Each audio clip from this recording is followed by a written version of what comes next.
So the girls turned instead to one of the very few people who had managed to breach the family's strict defences and grow genuinely close to them, Rasputin. I think it's incredible the degree to which Rasputin was taken into the heart of the royal family, and it happened relatively quickly. They were first introduced in 1905, and it doesn't take that long before Alexandra is literally bringing Rasputin into the girls' bedrooms, into the nursery, allowing him to pray with them. The relationship of the four Romanov sisters with Rasputin is interesting because they clearly followed the parents' line. They saw Grigori, as they called him, Father Grigori, as a wise owl, a guru, a teacher, someone even as young teenage girls that they could confide in. They wrote letters to him, even asking his advice, almost like an agony aunt. They asked his advice about their teenage passions. They trusted him implicitly with a kind of total unworldly innocence.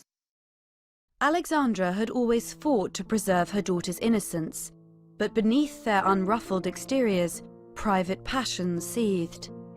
In December 1909, the 14-year-old Olga was in the grip of one of her first teenage crushes on a man who was probably an officer in the imperial entourage. She poured out her heart to Rasputin. It's hard without you. I have no one to turn to with my voice, and there are so very many of them. Here is my torment. Nikolai is driving me crazy. I have only to go to the Sophia Cathedral and see him, and could climb the wall. My whole body shakes. I love him. I want to fling myself at him. You advise me to be cautious. But how can I be when I cannot control myself? Among their Romanov relations, there was mounting concern about the exact nature of the relationship between four young and very innocent girls and Rasputin. In March 1910, Nicholas's mother and his two sisters heard that Rasputin had taken advantage of the two eldest sisters, Olga and Tatiana. Within the wider Romanov family, there is some horror over Rasputin and how close he appears to be to the family, particularly to the two elder daughters. There was an incident when their governess came to Nicholas and complained that Rasputin was actually in the bedroom of the girls, saying goodnight to them.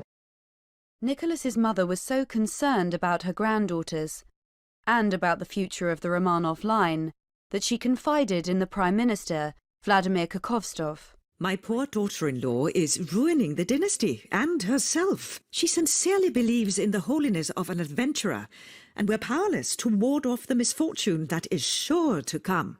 When people start to approach Nicholas and Alexandra with the rumors that they're hearing about Rasputin, the reaction that both Nicholas and Alexandra give are, this is our private life, these are our private, personal family matters, and do not concern the state and do not concern the public, and we will have no further conversation about it. Rasputin dismissed all accusations of impropriety with the pithy riposte, "Nobody fouls where they eat." And there is no evidence that he was guilty of any abuse. But with the family's private life so shrouded in mystery, even the most outlandish rumours seemed all too plausible.